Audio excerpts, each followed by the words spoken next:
शशांक, तुमने बहू पर हाथ उठाया, क्या इसी दिन के लिए तुम्हें बड़ा किया?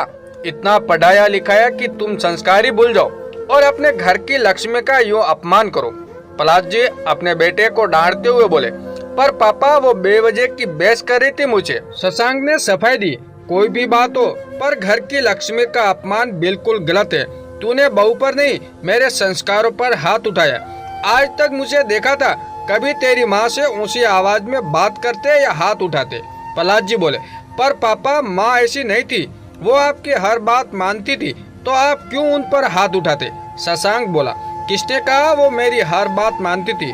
और क्यों कोई पत्नी पति की हर बात माने, क्या वो गुलाम है?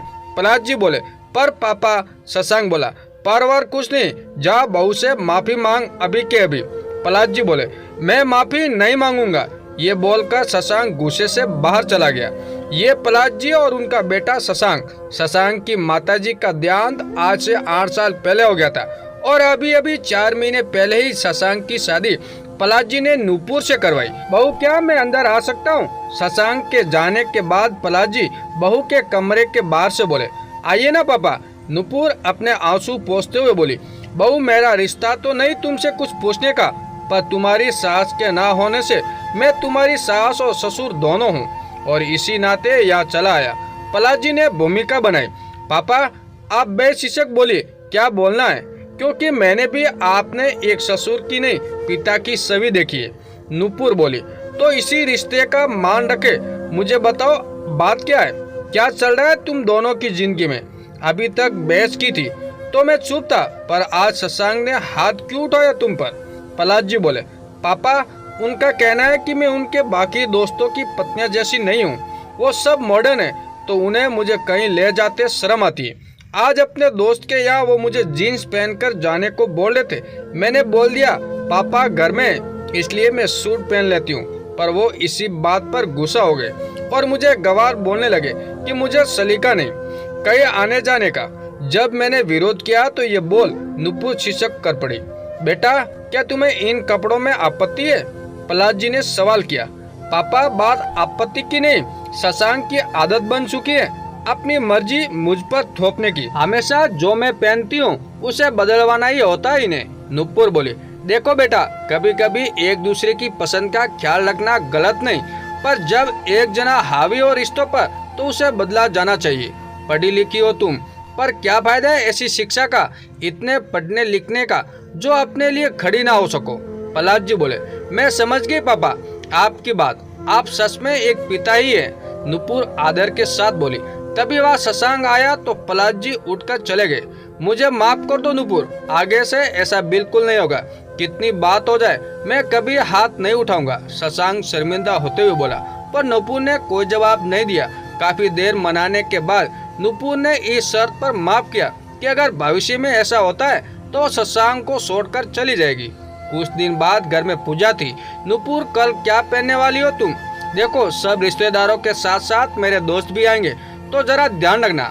शशांक अपनी आदत से मजबूर हो बोला, शशांक पूजा है तो जाहिर है मैं साड़ी ही पहनूंगी, ये लाल रंग की। नूपुर बोली, नहीं ये नहीं, तुम ये पिंक साड़ी पहनना। शशांक एक साड़ी निकालते बोला, पर वर कुछ नहीं, तुम यही पहनोगी। शशांक बोला।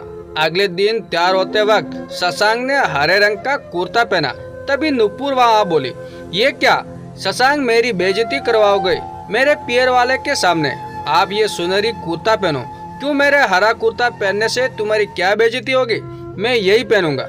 शशांक कुर्ता पहनते हुए बोला, तुम्हें समझ नहीं आती, बेवजह बहस कर रहे हो, बोला ना ये कुर्ता पहनो। अचानक नूपुर सख्त लहज में बोली तो शशांक की कुछ कहने की हिम्मत नहीं हुई और चुपचाप सुनहरी कुर्ता पहन लिया। ऐसे ही कई मौकों पर नूपुर ने शशांक को खुद की पसंद के कपड़े पहनने को बोला। शशांक अब तंग आ गया था।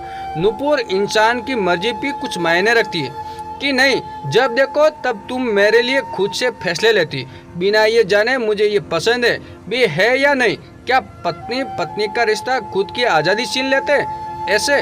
शशांक हार के एक दिन बोला, ये बात तो दोनों तरफ लागू होती है ना शशांक, जब मेरा फर्ज तुम्हारी पसंद के ऊपर रखना है तो तुम्हारा भी तो यही फर्क है। तुम तो कुछ दिनों में मुझे परेशान हो गए थे और मैं तो ये सब कितने महीनों से झेल रही हूँ, क्या मेरा खुद का मन नहीं होता? नुपुर शशांक की आंखों में आंखें डाल बोली। शशांक को झटका सा लगा। मुझे माफ कर दो नुपुर, मैं आज के बाद अपनी पसंद नहीं थोपूंगा तुम पर, तुम्हारा जो मन हो वो करना। शशांक शर्मिंदा हो बोला। शशांक, प्यार में एक दूसरे पर अपनी पसंद जाहिर करना या कभी मनवाना गलत नहीं, बेशर्ते से ये दोनों तरफ से हो। सिर्फ एक हमेशा अपनी पसंद थोपता गलत है। नुपुर बोले। सही कहा तुमने, अब ऐसी गलती नहीं होगी। वैसे ये सलाह तुम्हें किसने दी मुझे सुधारने की? शशांक बोला। वहाँ से निकलकर जाते पलाश जी की तरफ जैसे ही नुपुर ने निगाह उठाई वो सब समझ गया। पर हाँ, उसके बाद उसने अपने आप को बदल लिया। उसमें आए बदलाव को देख नुपुर खुश थी और अपने पिता तुल्य ससुर का शुक्रगुजार भी कर रही थी।